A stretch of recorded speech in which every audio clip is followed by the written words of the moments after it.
That's now 2 wins on the bounce for Mikel Arteta's Arsenal, as goals from Emile Smith Rowe and Bukayo Saka put Arsenal 3 points closer to the Champions League. But who exactly were Arsenal's standout players? And what tactical tweaks did Mikel Arteta make? Well, smash a like on the video if you enjoy and subscribe if you are new. And let's get into the 5 things that we learned from Arsenal 2, Brentford 1.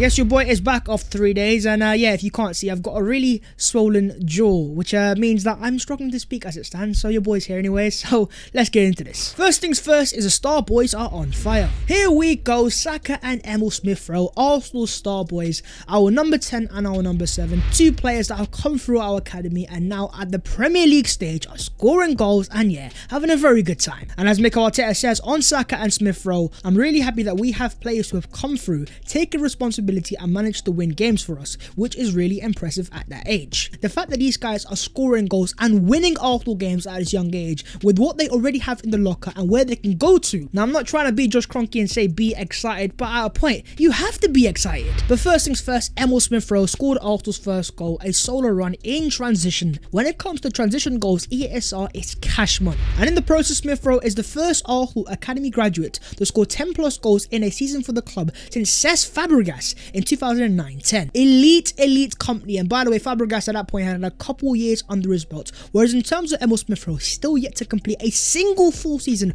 within the Premier League at Arsenal. He's Arsenal's top goal scorer with 9 non-penalty goals. To put that into context, that's more than Cristiano Ronaldo, and we're in February. And talking about the top goal scorers, after that 9th goal, he is now the 5th top goal scorer in the Premier League, only behind Raheem Sterling, Diego Jota and Mohamed Salah. Bear in mind that this is a guy that hasn't even started every single game, had a lot of time on the bench, had injuries as well. The fact that he's got 9 goals, non-penalty goals. You have to ask yourself the question of what does this guy actually lack? Fundamentally, he's got great pace in terms of ball with feet dribbling. This guy is one of the best in the league at that. At 21 years of age, his work rate is immense. He's got a great attitude behind the scenes, hence why Arteta starts him so much. And as you guys saw once again today, his ball striking is immense. A Thierry Henry-esque curled finish into the bottom corner. If he could just add a little final pass to his game, I don't want to go over the top, but fundamentally Arsenal would have a near complete number 10. But of course, in terms of the other Arsenal star boy, another goal in transition, Bukayo Saka on his left foot as a left winger, right winger, Bukayo Saka is inevitable, and in the process scoring his 7th league goal of the season, which means in terms of Arsenal and the most goals scored for Arsenal in the league this season, Smith Rowe is top with 9 and Saka is second with 7. All hail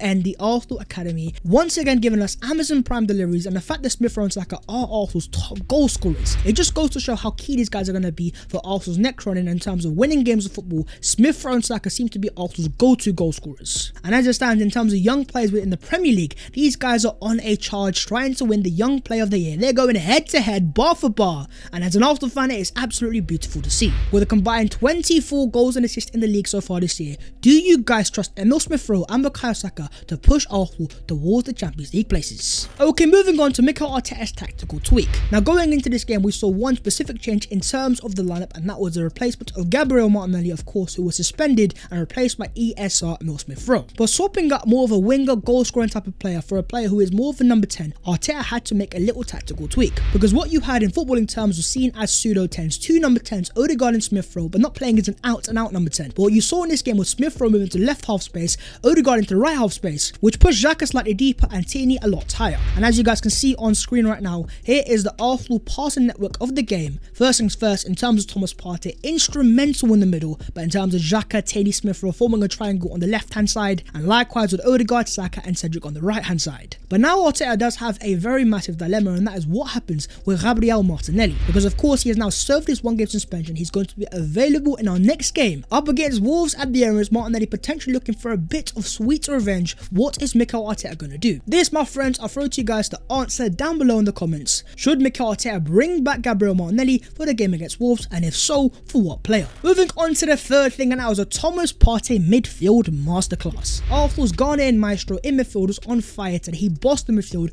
alongside Xhaka, and I hate to be that guy, but I told you so. With Xhaka and Partey in this Arsenal team, they are the glue. They are so important, and when they play and they start together, not only do Arsenal have far better chances of winning, but in terms of Thomas Partey, he is allowed to excel. And in terms of Thomas Partey's stats for the game, 76 touches, 59 accurate passes with a 90% passing passing accuracy, 2 key passes, 3 tackles the most, 2 fouls won the most, 9 duels won, and 1 assist as well. This, my friends, is the definition of Ghanaian excellence. And in terms of Partey, when he plays like he played today, this guy has such a world-class ability going forwards, picking out incisive passes, and alongside Granit Xhaka, he orchestrated the ultimate midfield, firing passes to the likes of Odegaard, Saka, and Smith Rowe in high positions, being very incisive on the ball. In my opinion, Partey was my man in the match. But we also have to give a shout out to Mr. Martin Odegaard. I mean, not only for that brilliant bit of skill in that first half as he dummied the ball through the Wolves player, it was beautiful, Mesut Ozil-esque. But as Renato points out, he's been so consistent this season. The way he was directing the movement of Cedric and Saka in that first half to wreak havoc was nothing short of astonishing. Partey and Xhaka are in charge of the build-up phase. Martin Odegaard is in charge of the Arsenal attack. Every single pass has to go through him, and that's because he has so much quality to pick out incisive passes,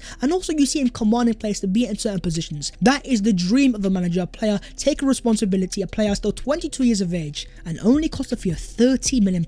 Let me just say right now, thank you very much, Real Madrid. What did you guys make of the performance of Martin Odegaard, and would you say he's our most important attacker in that final third? On to the fourth thing, and that is dominance FC. The so-called holy grail in football, sustaining pressure. So many fans want to see it, but in terms of today, we saw the definition of it. Our Arsenal team that was dominant from minutes 0 to 90, controlled the game, kept the ball in that final third, and pinned Brentford in. And as EBL points out, let's not act like Brentford wanted to sit back and soak up pressure. That was not their intention. Arteta's structure was just so good, they completely stifled Brentford's press, thus exerting sustained pressure and control for the near entirety of the game. Tactically and structurally, in many ways, this game was the epitome of what Mikel Arteta wants Arsenal to become. A team that dominates the ball, keeps the ball in the opposition final third, and doesn't even allow that team to breathe. And that is exactly what happened, especially in that first half. Arsenal were all over Brentford, and let me just say, if we had a better number 9, it was better link-up play, this game could have easily been 4 or 5-0. To do this against a Brentford team that has caused so many other issues, it shows this Arsenal team is making a lot of progress. And as pointed out in this tweet, Arsenal repeatedly used to go into their shells after taking the lead earlier in this season. Even players' technical levels used to drop.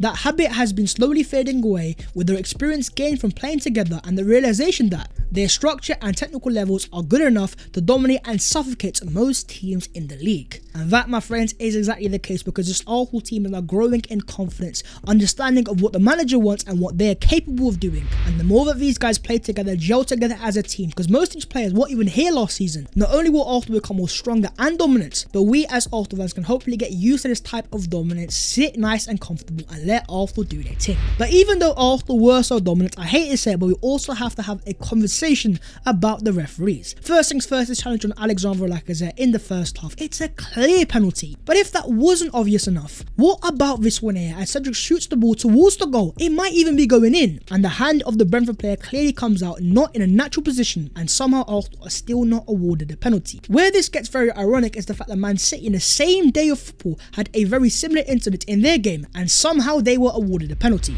Now yes, thankfully Arsenal won this game, despite of the referee. But going into the future, it's vitally important that if Arsenal deserve a penalty like we did today, the referees do their jobs, use VAR, and come to the right decision. But if I'm Mikel Arteta, I'm picking up that phone, I'm calling up the FA, and I am shouting the word corruption as loud as I possibly can. Fifth and finally, 3 points closer to the Champions League. Next year when I go to the Emirates, I want to be hearing the UEFA Champions League anthem, and for Arsenal today to get the win again, it was gargantuan, it was massive, and it was another step in the right direction. In terms of Mikel Arteta on the top 4 race, he says, there is still a long way to go, but we are a little bit closer today because we won our game. It is what we have to do. You can see with the results how tough it is to win in this league, so we need to go on Thursday again. We have 15 games left of this season. Wolves on Thursday, that's going to be difficult as well, but in terms of this top 4 race, this is now starting to get very, very interesting. First things first, you had ex-Arsenal player and Hell End graduate Joseph Willock scoring a goal for Newcastle and getting a point against West Ham. But then unfortunately you had Nando's FC somehow and some way beat Man City, despite having 28% of the ball and also conceding an equaliser in the 92nd minute. You had one job, Mr. Pep Joseph Guardiola, and you couldn't even do that, my friend. Mikel Arteta is meant to be a friend. Why can't you do a friend a favour? But this is how the table looks as it stands. United in 4th on 43 points, West Ham 5th on 42 points, Arsenal 6th on 42 points but behind on goal difference, Spurs 7th with 39 points, and Wolves in 8th with 37 points. And in terms of Arsenal's next 6 games, Wolves at home, Watford away, Leicester at home, Liverpool at home, Aston Villa away, and Crystal Palace away. And all focus now goes into that game on Thursday, Wolverhampton Wanderers. They want revenge, of course, after we beat them at their ground, so these guys are going to come out with the energy, the pressure, and for Arsenal, it's as always another must-win game. But thankfully, Arsenal got their job done today. 3 points in the bag. Our star boys back 2 goals. It was beautiful scenes. As per, let me know your own thoughts down below in the comments on the game. And what's your thoughts now going into this top 4 race? And are you, I guess, more confident that Arsenal can make the return that they wait for Champions League? But that is the video there. If you guys enjoyed, smash a like on it and also do subscribe if you are new. If you want to follow your boy on them social medias, then the links will be down below in the description. But that was the 5 things that we learned from Arsenal 2, Brentford 1. A gargantuan win courtesy of Arsenal star boys. It's things you love to see, and I will see you guys next time in a bit. Hopefully with a less swollen jaw.